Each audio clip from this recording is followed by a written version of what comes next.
Olá, meus queridos, tudo bem? Eu sou a Cláudia Leonardi, esse aqui é o Mãe Literatura. Hoje é dia 12 e todo dia 12 é dia de 12 livros para 2025. E chegamos à metade do nosso projeto, esse projeto que me deixa tão feliz, que me dá tanta alegria e tanta satisfação. Gente, o tempo tá voando. Eu repito isso, mas é verdade. Estamos na metade.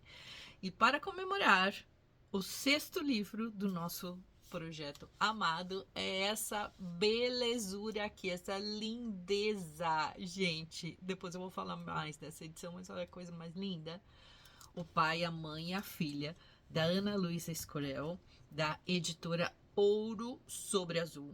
Foi o livro sorteado desse mês. Então eu começo a dizer que alguns livros a gente já sabe que vai gostar antes de ler. Por quê? Eu já tinha lido um livro da Ana Luísa, fiquei encantada com a sua escrita, que foi este daqui que participou da edição passada, né, do nosso 12 livros, que já faz alguns anos que eu faço esse projeto, que foi Dona Josefa. E como vocês podem ver, as edições têm um formato bem parecido. Depois eu vou falar mais sobre essa edição linda. Mas o que eu quero contar aqui para vocês? Primeiro, já sabia que eu ia gostar, mas gostei mais ainda do que eu imaginava. A escrita da Ana Luísa é muito boa. Quando eu li Dona Josefa, eu entrei em contato com ela através da sua editora. Ela é a dona da editora, né? E ela, gente, e eu falei que eu gostei muito da escrita dela, e ela gentilmente me enviou este livro. Ela pediu para eu escolher alguns livros e eu escolhi esse, já pensando nesse projeto desse ano. Eu gosto muito desse tipo de leitura, que é uma leitura de memórias, é uma leitura assim que a autora traz a sua experiência de vida. Mas o que eu acho mais gostoso e mais bonito nesse livro é que é a experiência através do olhar de uma menina. Então, por isso que o livro chama O Pai, a Mãe e a Filha. Na verdade, a Ana Luísa ela tem duas irmãs mais novas, então ela conta que este período, né, das memórias dela, as irmãs ainda não tinham nascido. Então, ela é a primogênita e, no caso aqui da nossa narrativa, por enquanto, ela era a filha única. E aí ela vai contando sobre a infância em São Paulo. Ela nasceu em São Paulo, ela mora muitos anos no Rio de Janeiro, mas ela é paulistana. E neste ponto, eu acho que é muito gostoso a gente revisitar ou conhecer uma São Paulo da década de 40, né, da década de 50, uma São Paulo em que existiam ainda poucos carros nas ruas onde existiam bondes, onde existiam ruas de terra, onde os bairros mais afastados eles eram verdadeiras chácaras ainda, né? Então, eu acho que é um tipo de leitura muito gostosa, porque eu revisito a São Paulo, a minha São Paulo, a São Paulo que eu moro, que eu nasci, que eu cresci, que eu vivo até hoje, que os meus filhos nasceram, mas sobre o olhar de uma menina, né? Sobre o olhar de uma menina assim, espevitada, curiosa, arteira, como toda criança deveria ter o direito de ser. E foi muito gostosa essa experiência. O livro, neste ponto, ele me lembra muito um dos meus livros favoritos, que é o da Zélia Gattai, O Anarquistas, Graças a Deus, porque a Zélia também, assim como a Ana Luísa, nos mostra essa São Paulo, né, de antigamente, uma São Paulo sem tanta correria, uma São Paulo sem tanta violência, mas algumas coisas, e isso eu acho que é fantástico aqui, é a identificação que a gente tem com brincadeiras, com comportamentos que são próprios de criança. Então, a Ana Luísa, ela traz aqui várias brincadeiras que eu, 25, quase 30 anos depois, brinquei também. E que eu vejo que meus filhos também brincaram. Então, amarelinha, stop, né? Fora as brincadeiras de rua, de pega-pega, enfim.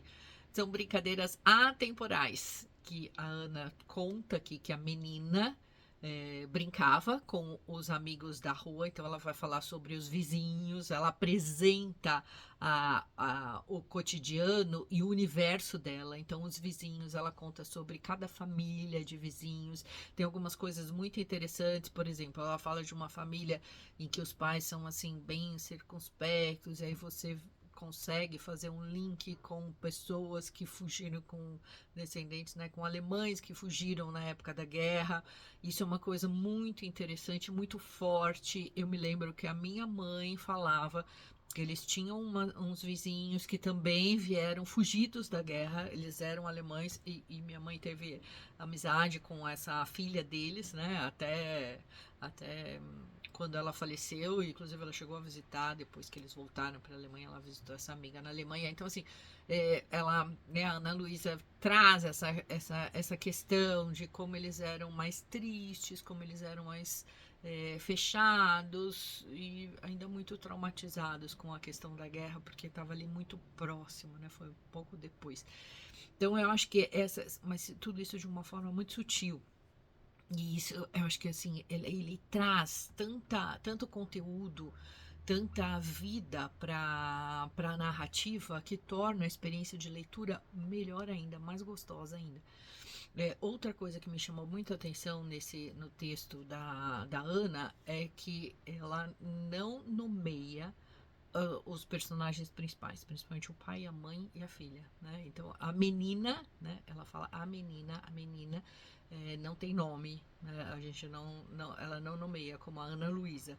O pai da Ana Luísa é o Antônio Cândido, ela não nomeia, né? A mãe é a Gilda, é, ela também não nomeia, e eu acho que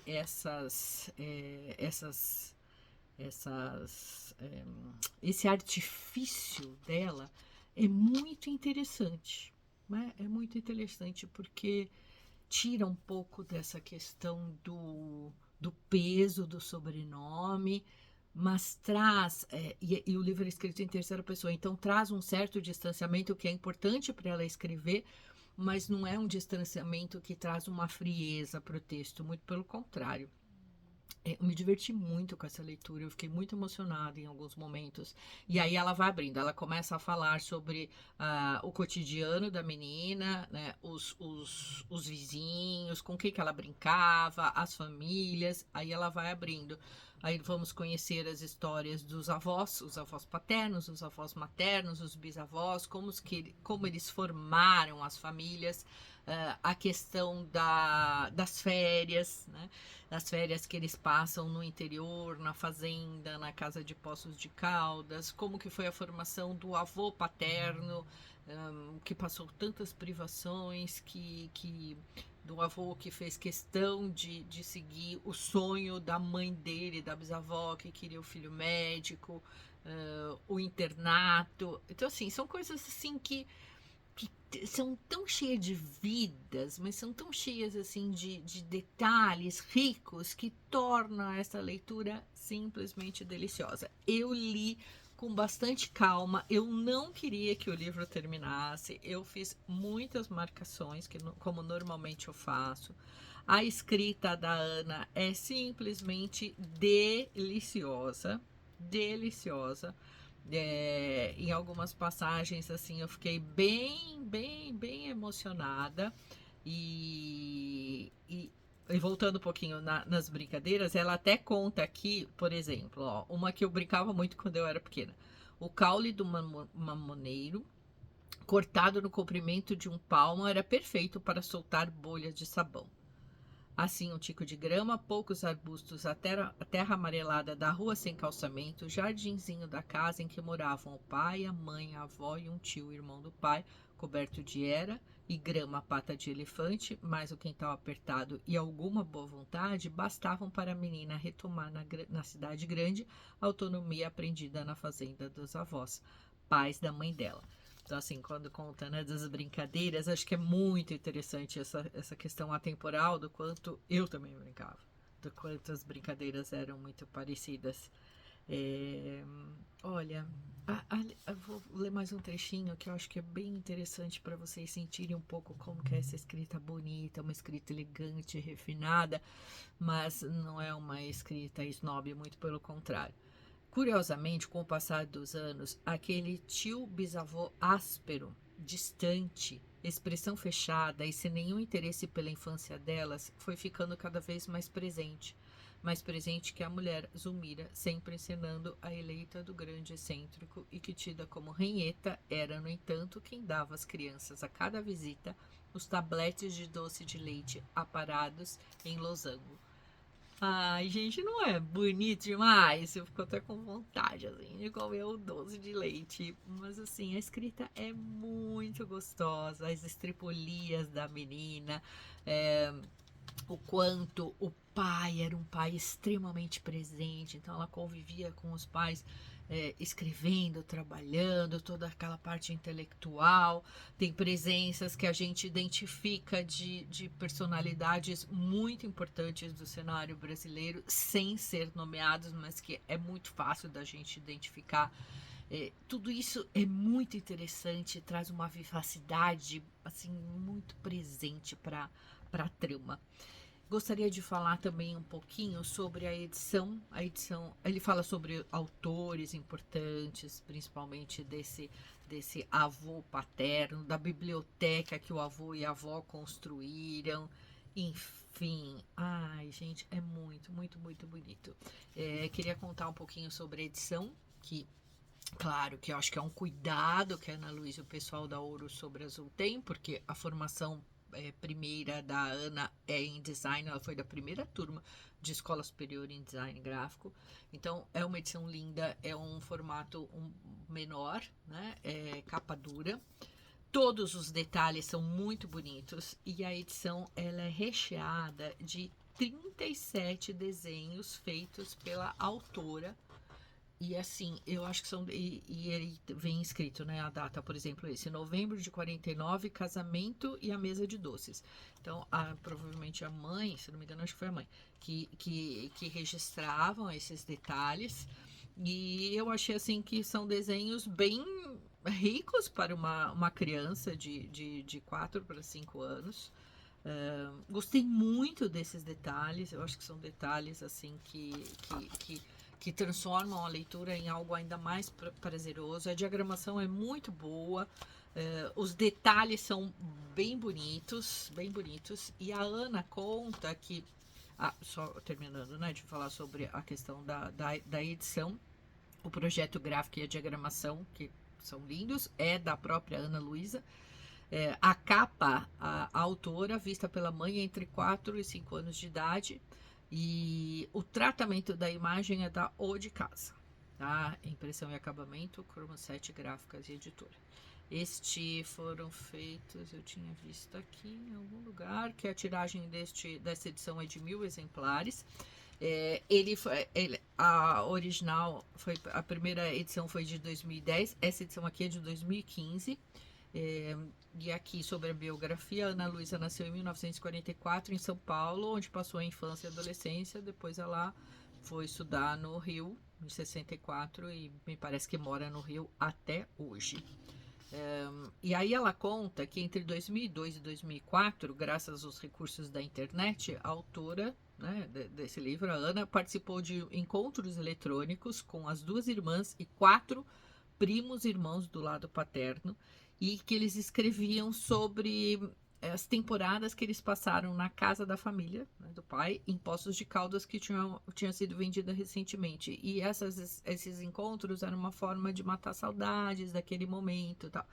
E ela usa isso como um princípio aí para a edição, para a ideia do livro, que eu achei muito legal, muito bonito. Então, essa aqui é a minha dica. A Ana tem outros livros que eu quero trazer para vocês. Pretendo ler, estou lendo assim, degustando com calma, mas quero trazer para vocês também. Então, essa aqui é a minha dica de hoje. Essa joia, esse livro lindo, O Pai, a Mãe e a Menina, da Ana Luísa Escorel.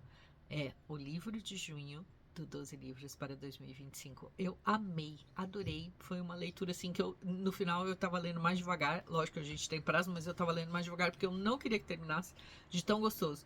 E acho que o livro gostoso, o livro bom, eu sempre falo isso, é o livro que você fica com saudades dos personagens, que você se despede, mas os personagens ficam com você. E foi isso que aconteceu aqui comigo nesse livro da Ana. Ana, parabéns.